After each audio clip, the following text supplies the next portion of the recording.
Halo teman-teman, jadi balik lagi bersama kita dengan saya Pase. Dan dengan saya Gusde. Jadi di sini kita mau ngebahas salah satu materi matematika yang tak jauh fungsinya dari kehidupan kita sehari-hari tentunya teman-teman. Nah, pasti juga kalian penasaran kan materi apa yang akan kita bahas kali ini? Yuk simak terus video selengkapnya. Nah teman-teman, saat ini penggunaan teknologi digital semakin banyak. Lihat saja di sekitarmu, orang-orang sudah menggunakan smartphone atau HP pintar. Bahkan setiap saat mereka tidak pernah mau lepas dari smartphone-nya. Nah, bahkan semua aktivitas dapat dilakukan dengan teknologi digital, seperti belajar, bekerja, berbelanja, dan bahkan menabung atau investasi saat ini sudah bisa dilakukan dengan secara digital. Nah, untuk contoh yang lainnya, misalnya kamu ingin mengunjungi sebuah lokasi, tempat wisata di daerah Bali. Kamu belum pernah ke tempat wisata tersebut. Nah, apa yang akan kamu lakukan? Kebanyakan dari kita saat ini dapat berpergian kemanapun hanya menggunakan bantuan smartphone. Kok bisa sih? Ya, tentu saja bisa. Kamu hanya perlu memasukkan alamat tujuanmu, maka aplikasi akan menunjukkan kamu jalan menuju ke sana. Nah, teknologi ini disebut dengan Global Positioning System atau yang kita biasa kenal dengan GPS. Nah, apakah keren tuh teknologinya? Nah, teman-teman, pada ilmu matematika, GPS ini sangat erat kaitannya dengan vektor. Selain di ilmu matematika, vektor juga ada di ilmu fisika loh. Tapi konsepnya tidak jauh berbeda kok. Nah, agar kamu lebih paham tentang vektor, di sini kita akan membahas tentang vektor lebih rinci. Seperti pengertian vektor 2 dimensi dan vektor 3 dimensi. Ayo teman-teman, mari kita simak penjelasan berikut ya. Oke teman-teman, untuk pembahasan yang pertama kita akan belajar tentang pengertian vektor terlebih dahulu ya. Nah, sebelumnya teman-teman tahu tidak apa itu vektor? Yap, benar sekali. Vektor adalah suatu besaran. Dalam fisika kita mengenal dua jenis besaran, yaitu besaran skalar dan besaran vektor. Nah, apa bedanya? Besaran skalar hanya memiliki nilai saja. Nah, sedangkan besaran vektor memiliki nilai dan juga arah. Contoh besaran skalar antara lain jarak, kelajuan, suhu, volume, panjang, massa, dan masih banyak lagi. Sedangkan besaran vektor antara lain perpindahan, kecepatan, percepatan, gaya, medan listrik, medan magnet, dan masih banyak lagi. Sekarang mari kita perhatikan contoh berikut ini ya. Nah, kita pakai perumpamaan saja. Ada seseorang yang bernama Bagas berjalan dari arah barat menuju ke timur yang kita sebut dengan titik AB sejauh 20 meter. Kemudian ia berbalik lagi mengarah menuju barat lagi nih di titik BA sejauh 20 meter. Nah, sehingga jarak yang ditempuh Bagas adalah AB ditambah BA sama dengan 20 meter ditambah 20 meter sama dengan 40 meter. Selanjutnya, yuk lihat besar perpindahannya. Perpindahan dapat kita ukur dari posisi awal ke posisi akhir. Saat Bagas berbalik arah dan berjalan sejauh 20 meter, posisi Bagas ada di titik awal, yaitu titik A. Nah, karena posisi awal Bagas sama dengan posisi akhirnya, maka Bagas tidak mengalami yang namanya perpindahan, yaitu perpindahannya sama dengan 0. Jarak adalah panjang lintasan yang ditempuh suatu benda yang bergerak. Jadi, meskipun Bagas berjalan berbalik arah ke posisi semula, jarak yang ditempuh Bagas tetap jumlah dari titik AB ke titik BA. Sehingga jarak tidak dipengaruhi oleh arah pergerakan benda. Nah, jarak merupakan contoh dari besaran skalar. Beda lagi dengan perpindahan. Perpindahan merupakan perubahan kedudukan atau posisi suatu benda, sehingga memiliki arah. Bagas yang awalnya berjalan ke timur sejauh 20 meter, lalu berpindah ke arah barat sejauh 20 meter juga. Saat Bagas berjalan ke arah barat, arahnya berlawanan dengan arah semula. Arah yang berlawanan dari arah semula ini akan bernilai negatif. Oleh karena itu, perpindahannya adalah AB dikurang BA sama dengan 20 meter dikurang 20 meter sama dengan 0 meter. Nah, jadi perpindahan memiliki nilai dan arah, sehingga termasuk ke besaran vektor. Dari contoh di atas, sekarang sudah semakin paham kan bedanya besaran vektor dengan skalar? Yuk lanjut ke pembahasan berikutnya. Secara umum, besaran vektor dapat digambarkan dengan menggunakan ruas garis berarah atau anak panah. Anak panah menyatakan arah vektor. Panah ruas garis menyatakan panjang vektor atau besar vektor. Suatu vektor digambarkan sebagai ruas garis berarah. Vektor dapat dinotasikan dengan huruf kecil bertanda panah di atasnya. Vektor A, vektor B, vektor C, dan seterusnya. Atau bisa dinotasikan dengan huruf kecil bercetak tebal, seperti A, B, C, dan seterusnya. Nah, seperti gambar yang kita lihat di papan, terdapat ruas garis vektor AB yang kita misalkan sebagai vektor U. Vektor U merupakan vektor yang memiliki pangkal di titik A dan ujung di titik B. Jika kita tulis vektor U dalam bentuk matriks, maka hasilnya akan sebagai berikut. Nah, teman-teman masih ingat tidak penjelasan di awal? Vektor merupakan besaran yang punya nilai dan arah. Nilai vektor tergantung pada arah tiap-tiap komponennya. Komponen X akan bernilai positif jika arahnya ke kanan dan bernilai negatif jika arahnya ke kiri. Sementara itu, komponen Y akan bernilai positif jika arahnya ke atas dan bernilai negatif jika arahnya ke bawah. Jadi, perhatikan contoh berikut ya.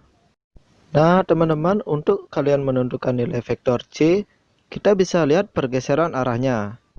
Pertama, untuk mencari nilai komponen X, kita lihat apakah vektor C bergeser ke arah kiri atau kanan. Nah, ternyata vektor C bergeser sejauh 6 satuan ke kanan, berarti nilai komponen X sama dengan 6. Lalu, untuk mencari nilai komponen Y, kita lihat pergeseran vektor C ke atas atau ke bawah. Kalau kalian lihat, vektor C bergeser ke atas sejauh 6 satuan, sehingga nilai komponen Y sama dengan 6. Jadi, diperoleh nilai vektor C yaitu vektor C sama dengan kolom komponen X dan kolom komponen Y sama dengan vektor kolom 6 dan 6. Jadi bagaimana teman-teman? Sudah mulai paham kan? Nah, dalam penerapannya, vektor selalu menempati bidang 2 dimensi atau R pangkat 2, atau ruang 3 dimensi atau R pangkat 3. Oke teman-teman, jadi sekarang kita bahas lebih lanjut ya. Baik, di sini saya akan menjelaskan tentang vektor pada bidang R kuadrat. Vektor pada bidang juga disebut sebagai vektor 2 dimensi. Pada vektor bidang, kita akan mengenal istilah vektor posisi, yaitu vektor yang berpangkal di pusat koordinat 0,0 dan berujung di suatu titik X, Y. Nah, coba sekarang perhatikan gambar berikut. Terdapat dua buah ruas garis yaitu vektor OA. Misalkan ruas garis vektor OA sebagai vektor A. Vektor A termasuk vektor posisi karena memiliki pangkal di pusat koordinat O 0,0 dan ujungnya di titik A 5,2. Nilai vektor posisi akan sama dengan koordinat titik ujungnya. Jadi, vektor posisi A dengan komponen X sama dengan 5, yaitu bergeser ke kanan 5 satuan, dan komponen Y sama dengan 2, yaitu bergeser ke atas 2 satuan. Nah, agar semakin paham, perhatikan lagi contoh berikut. Vektor posisi titik pada 2 dimensi. Jika koordinat suatu titik P X, Y, vektor posisi titik tersebut adalah vektor P sama dengan vektor OP sama dengan vektor kolom X dan Y. Nah, perhatikan sekali lagi grafik berikut ini. Vektor P menunjukkan X sama dengan 6 satuan ke kanan dan Y sama dengan 3 satuan ke atas. Dan selanjutnya untuk vektor Q, karena arahnya ke kiri, jadi X sama dengan min 4 satuan ke kiri dan Y sama dengan 8 satuan ke atas. Pada koordinat kartesius tersebut terdapat vektor AB sama dengan ke kiri 7 satuan, ke atas 1 satuan. Misalkan vektor OA sama dengan vektor A dan vektor OB sama dengan vektor B. Sehingga vektor A dan vektor B merupakan vektor posisi bernilai vektor A sama dengan vektor OA sama dengan 5 satuan ke kanan, 2 satuan ke atas. Dan vektor AB sama dengan vektor OB sama dengan min 2 satuan ke kiri dan 3 satuan ke atas.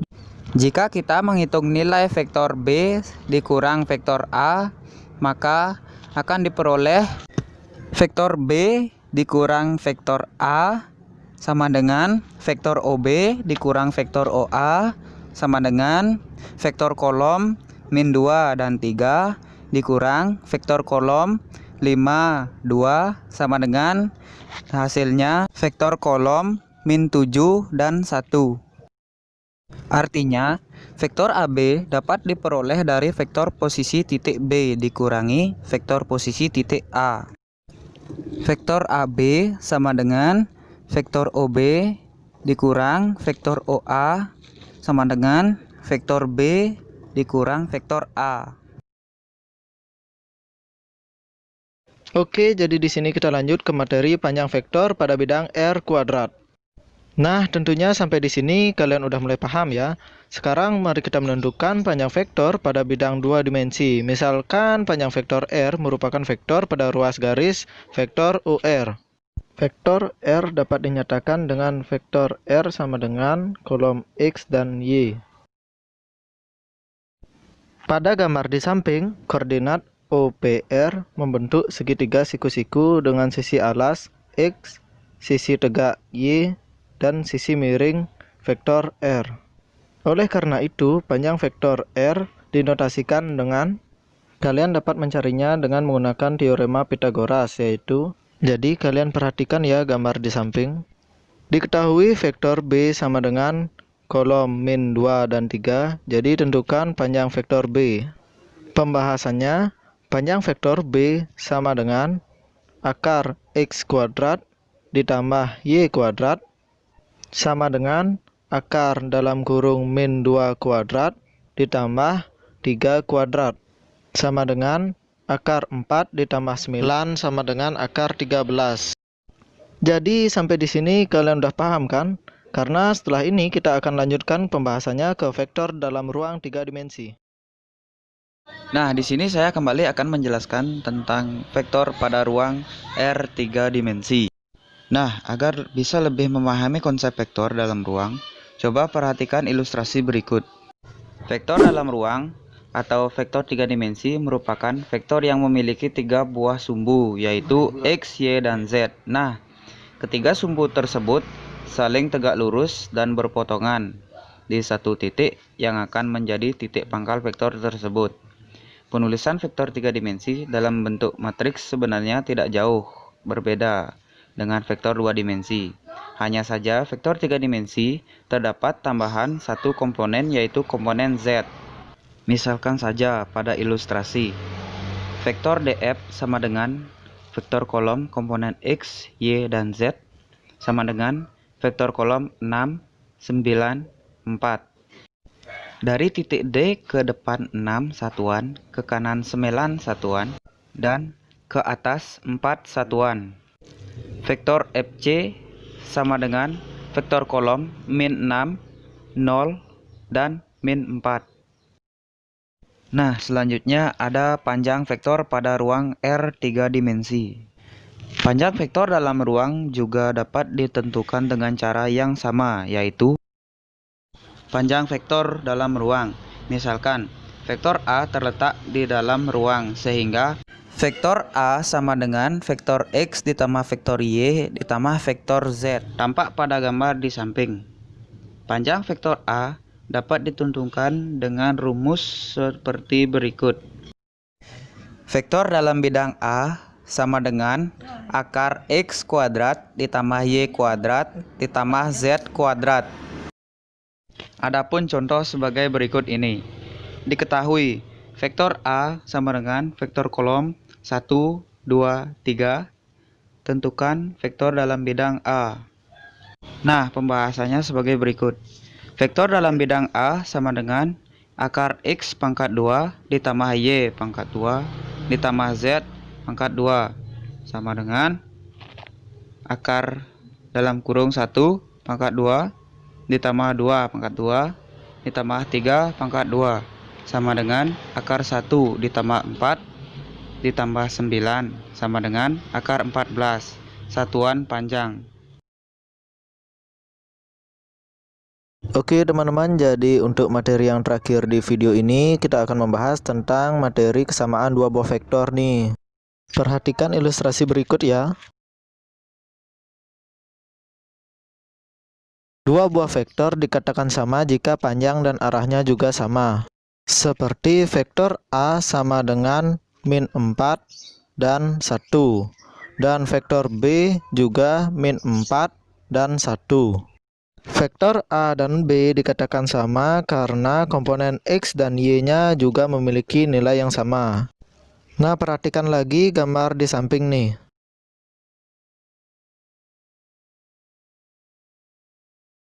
Vektor C sama dengan 4 ke kanan dan min 2 ke bawah. Dan vektor D 4 ke kanan dan 2 ke atas. Jadi vektor C dan D tidak bisa dikatakan sama.